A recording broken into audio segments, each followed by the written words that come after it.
Hey guys, today on People Now, Sunday's episode of Real Housewives of Potomac shows previously unseen footage that reignites talk surrounding a sexual misconduct allegation on the show. A fight breaks out at YouTube star Jake Paul and Tana Mongeau's Vegas wedding. We'll tell you what we've learned. A mom's viral rant calling to ban people without children from Disney World has a lot of people talking. Plus, this snake is known as the chainsaw. like it or not, we got up close and personal with some amazing and maybe a little scary creatures with an animal expert from Nat Geo Wild. And we're celebrating the new pineapple upside down cheesecake with a special treat from the Cheesecake Factory. It's all live today on People Now. Let's go.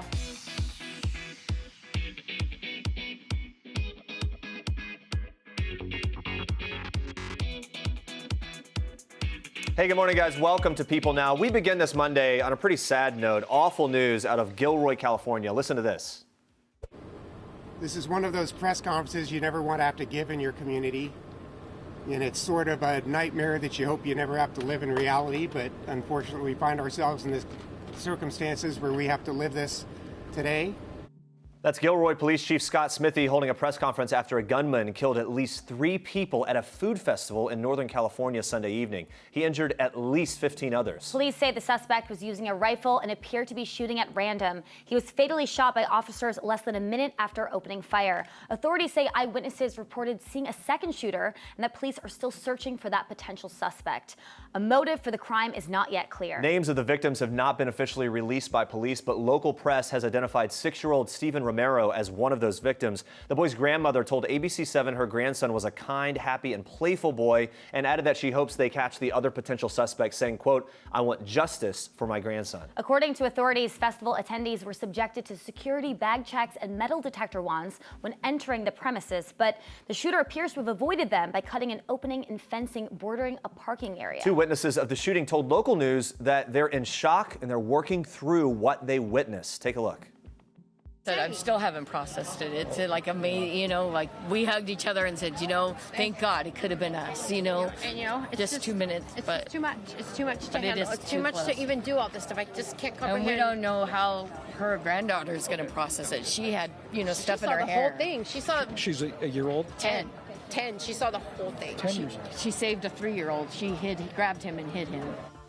Condolences and words of support poured in across social media. The governor of California, Gavin Newsom, tweeted, "This is nothing short of horrific. Tonight, California stands with the Gilroy community. My office is monitoring the situation closely. Grateful for the law enforcement's efforts and their continued work as this situation develops." And Real Housewife of New Jersey star Teresa Giudice attended the festival a day before that shooting. She said on Instagram, "I'm truly heartbroken hearing the events that have taken place at the Gilroy Garlic Festival. I was at the festival yesterday with wonderful staff, volunteers, and many, many families. I'm flooded with thoughts of them now as they navigate this tragic situation. Prayers and love to the community of Gilroy tonight." That was her statement. The Associated Press reports that Gilroy is a city of about 100,000 people and is about 20 miles south of San Jose. It's known as the garlic capital of the world. Yeah, really tough story there. We'll keep you posted on that as we get more details. Let's shift gears to this. Sunday's episode of Real Housewives of Potomac ended by airing previously unseen footage that appeared to show Michael Darby seconds after an incident that a cameraman named Orville Palmer alleged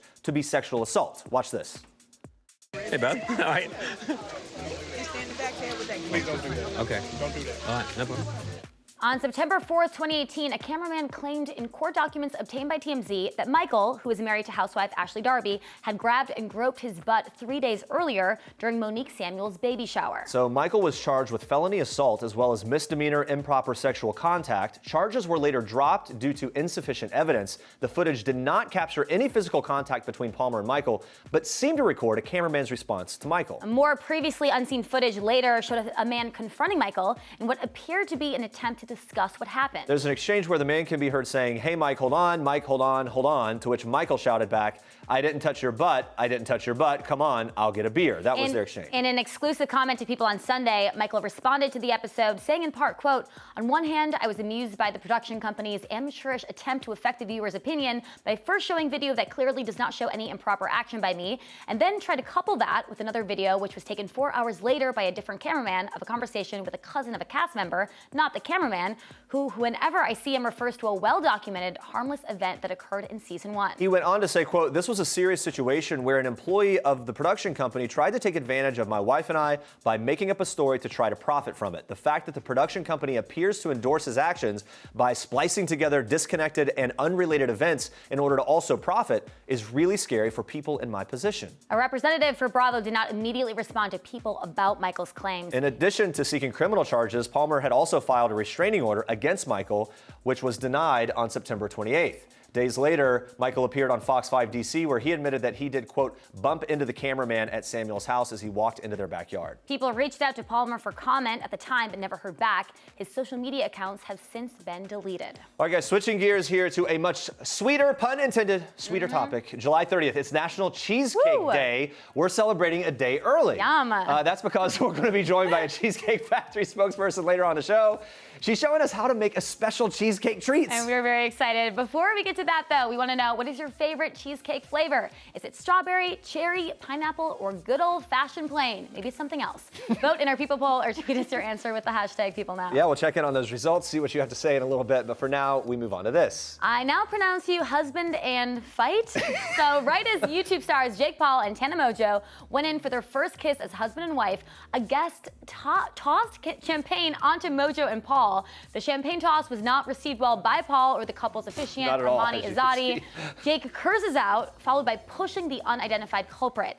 Armani joined in on the brawl. Now, security could be seen rushing in to break up the fight, which lasted for a few minutes before the couple was able to return to their nuptials and share their first kiss as husband and wife. I would be so upset. Right? I mean, and it's like, it was a very close thing. It seemed like an intimate moment. It's shocking that happened. So rude. So Tana explained how the fight broke out on her Twitter, saying in part, "Someone just threw a glass of champagne at Jake and I at the bleeping altar. Wow, just married. Honestly made it better. I love you," at Jake Paul. So, I mean, memorable for sure. Yeah, she's a sense of humor about it. The YouTube star celebrated their Vegas wedding at Graffiti Mansion in Vegas on Sunday. There were plenty of social media and YouTube stars in attendance, including Jake's brother, Logan, who commented that he thinks this marriage will only last 1 month.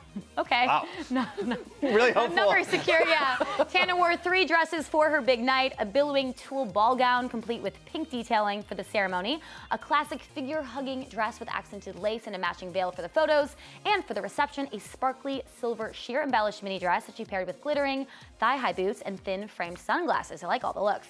Jake rocked a 1940s look for the evening, wearing a white tuxedo and matching hat. He even made sure to accessorize with an umbrella and a Dior saddlebag fanny pack that he wore across his chest. Yeah, Tana made an emotional video of her relationship with Jake in an 8-minute video entitled, "I Love You, Jake Paul." She admitted she was nervous to speak about her feelings and got the idea to make a video after being questioned by a fan about what she loved about Jake. And she shares in the video, quote, "I realized in that moment that the only person I never have to question why I love you is you." In the final seconds of the video, a black and white clip of the couple embracing suddenly fills the screen. Very romantic.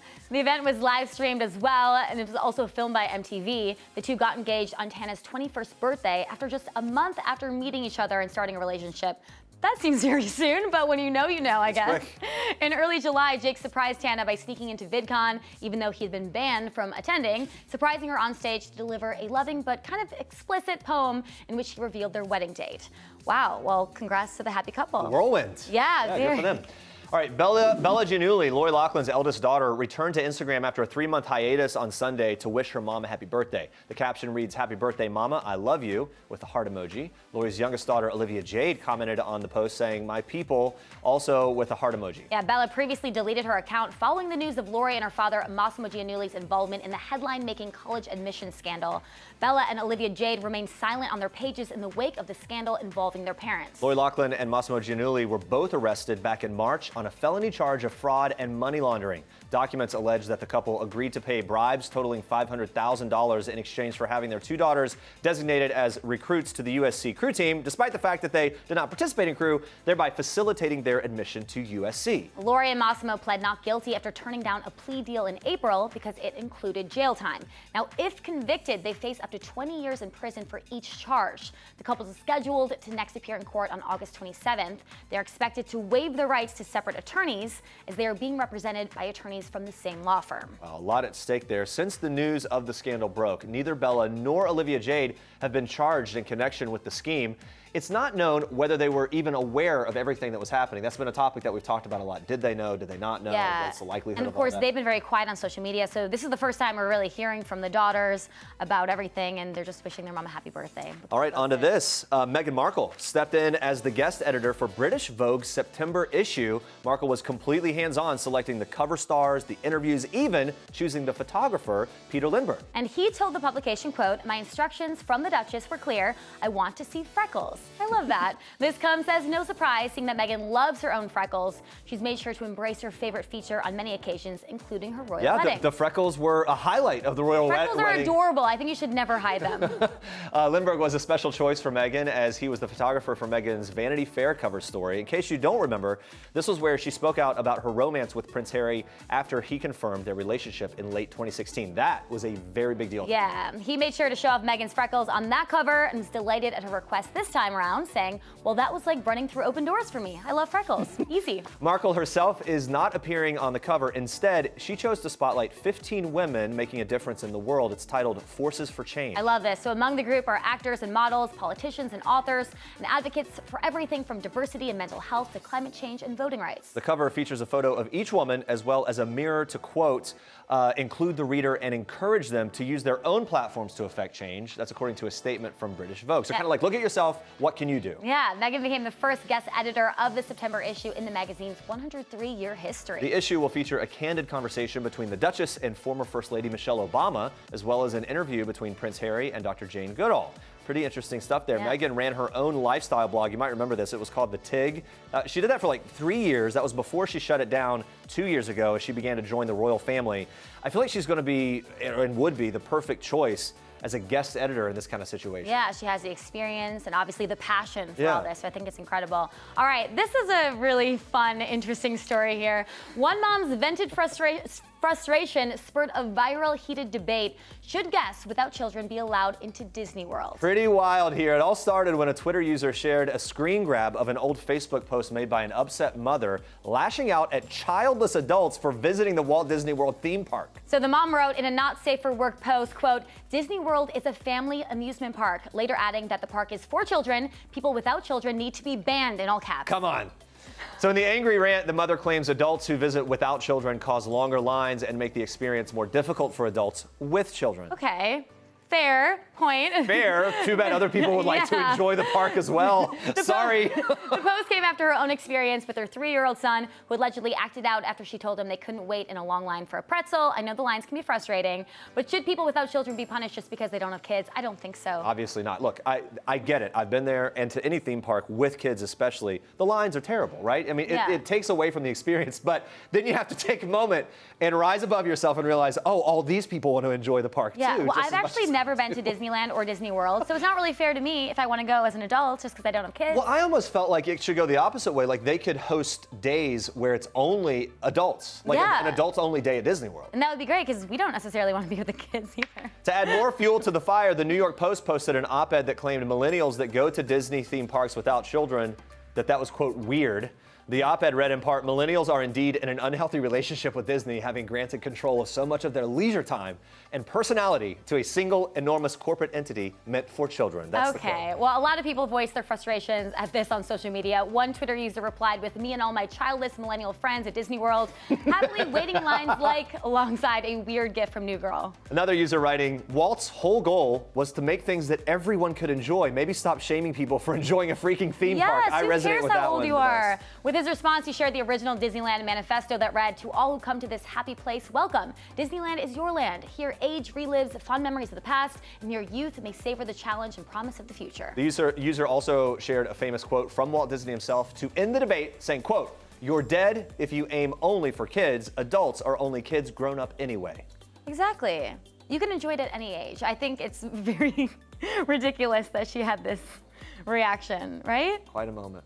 Yeah. Do you get frustrated when you go to Disney World? No, I do, but I just, it's just wild to get. I can imagine. Look, this is probably a very reasonable person in normal life that like just got to that point where you just can't take it and just rant it out, and now it's getting blown up. I'm giving her the benefit of the doubt. It's just a funny contention. Like, you know what? Anyone without kids no longer allowed at Disney Because World. the lines are ridiculously long, so Right. I understand. Maybe there can be some way to make it not as stressful for parents, but Look at those fireworks. Everybody wants I don't to think enjoy you should those. ban don't have to be a adults just because kid. we don't have kids. It's not Come very on. fair.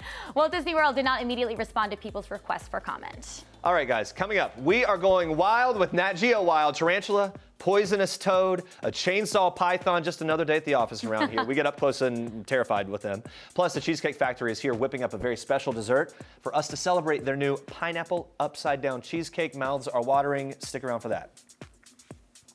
Guys, there's more than one way to measure success, and People has released its annual list of companies that care, whether it's helping the homeless, working to save the environment, supporting the LGBTQ community, or inspiring volunteerism around the world. There are businesses making a big difference. And here to highlight some is People's editorial director, Cindy Sands. Cindy, thank you Good so to much see for you. being here. Happy to be here. So let's talk about this. What's the inspiration behind the magazine highlighting these amazing companies? Well, we really wanted to focus attention on some of these companies that do well in business, but also do good things around the world. Yeah, and there's so many options, right? What are the criteria here that people look at? You want companies that are focused on being good to their employees, being good to the community, and then being good to like the world at large, environmentally or helping animals. It's, there's a lot of different ways that companies can do well. Yeah, let's run through some. So Bombas is a socially conscious sock retailer.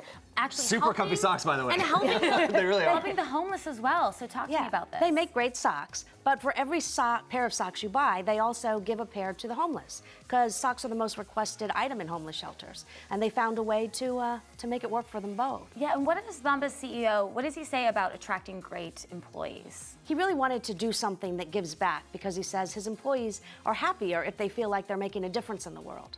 Well, let's talk about another company that made the list. Hilton, currently resolving to slash its environmental footprint in half by 2030, which is really significant. Explain how its partnership with Clean the World is helping the environment. What are they doing? Well, you always kind of wonder what happens to those bars of soap you leave in the hotel room. Well, they take them, they sanitize them, they make them into new bars of soap, and then they deliver them around the world to countries and people that don't have the necessary soap to wash their hands. That is such a right. great idea. Yeah. Oh, that's wonderful. Okay, so next one is number one on the list. How does tech company Salesforce make giving back its motto? This is Salesforce's third time at top of the list. They're a terrific company. They really do well for their employees, but they want their employees to help the world too. So they give everybody who works for them 7 days off to go volunteer somewhere. I love that. It can that. be painting a school in your local community or building houses in Africa. So they really build it into part of their do. company culture. What did the company do to celebrate their 19th birthday? It was pretty special. Yeah, it was their 19th year, so they challenged all of their employees in March to volunteer 19,000 hours. Wow. And they did it. They actually beat it by 500 hours. It's incredible. Yeah, all right, everyone loves a company that is helping animals. So Comcast, NBC Universal, how are they helping shelter animals? This is one of my favorites. They have Clear the Shelters Day, which they've done for a few years now, and they found homes for 250,000 dogs and cats and actually some other animals for shelters around the country. 250,000.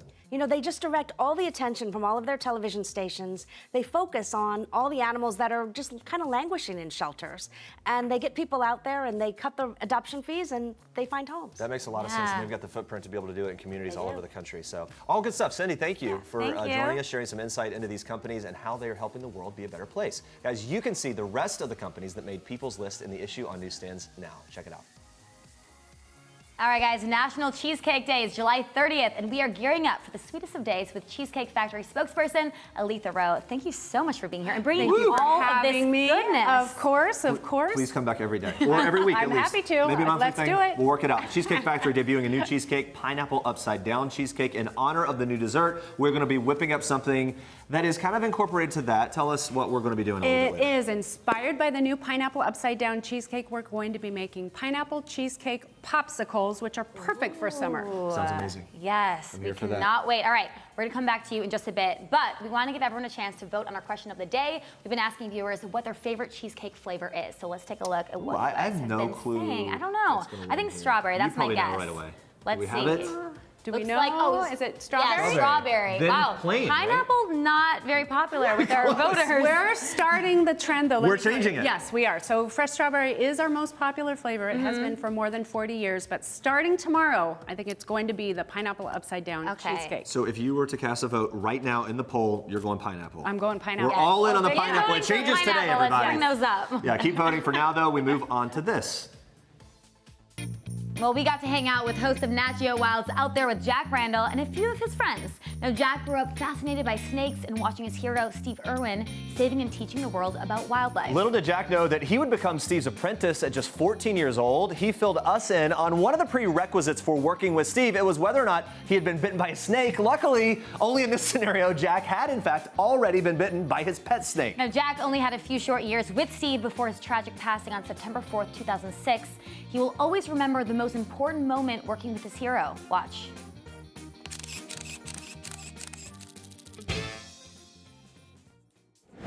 The one thing that actually I take forward from what Steve said to me, and I didn't know him for that long because he died when I was 17. Right. But over that, really like quite an important part of my childhood. And he, in my 15th birthday, he wanted to give me a present. And for Steve, a present was what he poisonous snake. Well, it wasn't necessarily for him. It was, do you want to feed a big saltwater crocodile? Of course, I wanted to feed a big saltwater crocodile. At this point, I've only fed like small alligators. So that was his birthday present to you. His birthday present to me was that, but he wouldn't just give me that present. I had to promise to him something, and so he looked me in the eyes and said, "Before I let you in with Monty, 15-foot crocodile, you have to promise me for the rest of your life that you will protect crocodiles." And me, as a 15-year-old, looking into Steve Irwin's eyes, and I said, "Yes, I promise."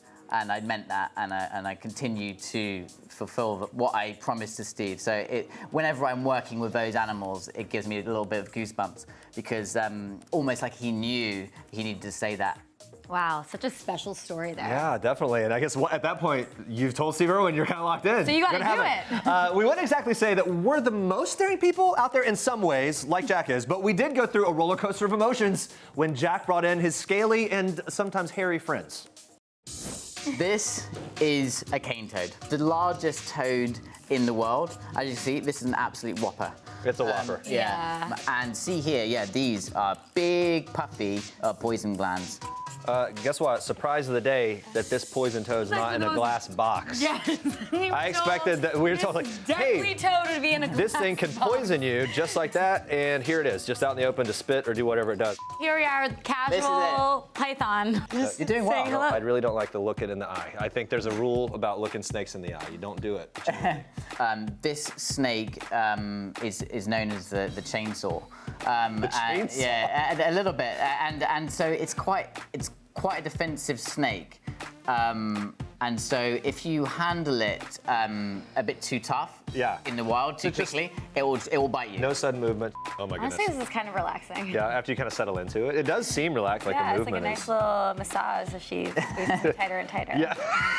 So this is the most horrifying thing of the day, clearly. Look at that. Oh my gosh. Oh my God. Doing extremely I'm well. going to be there for him right now. Are you okay? No, I'm fine. Ooh. See that stance there? That stance there looks like I'm ready to That's bite. aggressive mode. So they rear up just like that, ready to pounce. So that's the aggression phase. So you always have to be really careful. And I wonder, ooh. I'm literally holding my breath. The jungles of Belize, and they were on a tour, and they came upon a tarantula, and they just picked it up. The tour guide picked it up. That's a really surreal moment, and you're telling a story right now. Yeah, wow, you braved that out. Well, the aggressive mode was terrifying. Yeah, That's when they're gonna bite you. I'm so scared of spiders. But you actually had the spider crawl on you. I had it crawling, but it was not nearly as aggressive as it was for you. I mean, just Yeah. raising it up, it just kind of stopped for me. But that was a lot. I don't know. I was holding my breath. It was really scary, but I'm glad we did it. Yeah. So Jack also brought an alligator, which was really cool. Look at I'm this guy. usually pretty afraid of alligators, but this guy seemed very gentle. He was very gentle. I think he had been well fed right before, so it seemed okay. That alligator, though, had bitten Jack's shirt the previous day or earlier that day. He had showed just like a little nibble. So, and the eyes of that thing are so intimidating, right? Yeah. He explained how they just wait on the side of the water generally. The eyes are the only thing above, and they wait on their prey. He was just holding him. It was pretty crazy. Also, the python was my highlight for sure. The python was you facing your fears because guess Look at what? that. Guess who's been bitten by a snake little- before, everybody? I have been bitten by a snake when I was young, a garden snake. So this was me facing my fears. You did it too, and you didn't Yeah. even care at all. Here's the thing, No. almost better because when that snake came and put its head toward my face, that's when I had trouble because I just picture it like wanting to go for it. there. Yeah, and then last but not Hedgehog. least, we had a hedgehog, probably the least scary. Really of all the cute. animals. Okay, looks kind of cuddly, very spiky. It's a pygmy hedgehog. Yeah. And he explained how they kind of curl up into a little ball as their defensive maneuver. I didn't hold him, but you were holding him, and Yeah. you said it actually hurt a little bit. I had a little spike in my hand for a bit. Other than that, fine. Everything loved went it. smoothly. Could have been way worse. You guys can catch Jack and his adventures on Out There with Jack Randall. It's on Nat Geo Wild on Sundays at 10/9 Central. All right, from wild animals to cheesecakes. Like we've been saying, National Cheesecake Day is July 30th. We're gearing up for the sweetest of days with Cheesecake Factory spokesperson Aletha Rowe. Thank you so much for being here. Thank you for having me. Happy to be here. Yeah, happy to have you. The Cheesecake Factory, as we said, debuting a new cheesecake, pineapple upside down cheesecake. We're whipping up some pineapple cheesecake popsicles to kind of celebrate, get in the mood for it. Let's start with this, the ingredients that we need to kind of bring this deliciousness to life. What do we have? Yeah, it's just a few ingredients. We're going to use 2 slices of our famous original cheese. So cheesecake is in the popsicle. Yeah. It is in. Could it get any more delicious? A can of crushed pineapple Okay. in heavy syrup, some diced maraschino cherries, and then a squeeze of lime at the end. Wow, so Sounds not good. a lot of ingredients. Not here. a lot. pretty Super simple. The toughest part is the cheesecake. All right, let's do it. All right, Jeremy, you're going to help me. Okay. If I could Oh, have gosh. those 2 slices, just dump them in the Okay. bowl. I know. Well, if you took a bite, we Both of probably them, wouldn't know. hands But are clean. in I there, watched yeah. them And at some I'm point just going to earlier. mash them. You really just want to get a nice pudding-like consistency. I'm taking all the crust and everything, just getting it nice and creamy. Okay. And then, Jeremy, next, if you could add the can of crushed pineapple right in here. By I'm the gonna way, keep this all mixing. smells so good. It does, It right? smells Like that little amazing. tropical Yeah. vibe. Now, if you wanted to, you could use fresh pineapple, but the can makes it so easy. Well, If it's you- also already kind of pureed a little It bit, right? is, yeah. You'd have to do it in a blender Yeah. if you didn't. Not Although, in a I mean, give me a bowl. reason to pipe up the Vitamix. I need to justify There you my go. Yeah. Well, So- then you could do it when you get home. All right, dump that in. That is So the the maraschino cherries. cherries that are diced. Those are going to add a nice pop of color and flavor to our pineapple. So how long do you mix it up? Popsicles. It's just about like that, actually. And Eyeball then it. we're ready for The a lime. squeeze of fresh lime juice. That very Great well job. I'm just always very done. nervous when Jeremy's doing things sometimes you in get the very kitchen. excited. You get very aggressive. Yeah. That was perfect, That's Jeremy. perfect. So far, the and best then yet. folding it in, you want that acidity balances the sweetness of the Oh, pineapple yeah. really well. Then you transfer it to a Okay. pitcher, which we've already here we done have here. this. So go ahead and just pour it into your see if popsicle I mold shake right this. to the Oh, fill I'm never line. shaky. I am so You're steady. good. Keep it going to the fill line. It's just a little, well, maybe if it's a little messy, that's okay. Okay. That's well done. we go. Perfect. There, And then you would perfect. snap in the top of the popsicle Yeah, so you put one of and these right put it now. into the freezer, and Nice. then voila, overnight you're going to have these delicious popsicles. So I happen to have a couple ready for you right Okay. here. So wait, if you here's the there done they deal, are, just so you and see it, then and then- yep, and then slide the popsicle right out. There we go. Here we go. Please Cheers. enjoy. Cheers. Those are the popsicles inspired by our new pineapple. Aren't they so delicious? Oh, so good. Yeah. I And gotta tell we- you, I really was worried that I wasn't gonna like it. No, it's Something about the idea of the amazing. cake It's is really good. It's Yeah. delicious, right? And I was saying earlier, you could add a little rum if you wanted to for an adult party. Now we're But for talking. today, you know, How long just has straight. the Cheesecake Factory been celebrating National Cheesecake Day? This is actually our 12th year celebrating. We didn't create the holiday, but I think there's nowhere better to celebrate than at the Cheesecake Factory, right? So good. Yeah. I'm so glad you're enjoying it. So besides this, what other treats are you excited about that you have at the Cheesecake Factory? Well- if I go in with you today, what are you getting? Well, if we went in tomorrow, we could get the pineapple upside down cheesecake, which Right. I think is the most incredible cheesecake we've introduced. And you're doing some special too, right? Where people can get like a. Yeah, so any slice half price for our dining guests tomorrow on National Cheesecake Day. That could be on the pineapple upside down, which is a creamy pineapple cheesecake swirled with maraschino cherries. It's in between 2 layers of moist, buttery pineapple upside down cake. And what are those two? Because those also look so Two incredible. of my other favorites. This is our celebration cheesecake, which is original cheesecake with a vanilla cake, wild strawberry chocolate, and vanilla mascarpone mousse. I'd like to see that Little made into cream a cheese popsicle crust. next time, please. Let's do that next time, for sure. And then right next to it is our Oreo Dream Extreme, which is cheesecake loaded with Oreo cookies. It's on a layer of fudge cake, topped with Oreo cookie mousse and then chocolate frosting. How do you not eat cheesecake all day? I do. Okay. All day, every day, especially on National Cheesecake Day. It works. It works. Lisa, thank you for being here. Thanks for having Good me. to talk to you and showing us how to make this great dessert. Make sure to go Absolutely. to Celebrate National Cheesecake Day, July 30th, with one of the Cheesecake Factory's delicious slices. All right, we're taking one last look at our People poll. We've been asking you which cheesecake flavor is your favorite. Man, those pineapple voters. Today we changed the tide, though. Yeah, we're you know working what? on the They're pineapple gonna thing. learn. This That's poll right. again. 4%? Guys, Come trust on. us. Trust us. You're going to love this. Okay. All right, we'll be asking you a new question of the day just tomorrow gonna on keep People eating. Now, so tune in for that. Coming up tomorrow, we're joined live by actress Rebecca Rittenhouse, who's starring in Mindy Kaling's new series, 4 Weddings and a Funeral. Plus, it's Discovery's Shark Week, and we're joined live by a real shark expert to give us the lowdown on the kings of the ocean. So excited for that. Thanks for watching. For now, we leave you with one last thing from O-Town. Bye. Hey, we're O-Town, and this is One Last Thing. I said hi. I know, you're like Ron Burgundy. He reads everything on the prompter. The last TV show we couldn't stop talking about, Game of Thrones. I promise to fight for the living. I intend to keep that promise. The last song stuck in our heads besides our own. Justin Bieber, Ed Sheeran. 'Cause I don't care when I'm with my baby, yeah. Never Really Over, Katy Perry. No New Friends by LSD. Ah, that's a good one, too. Diplo.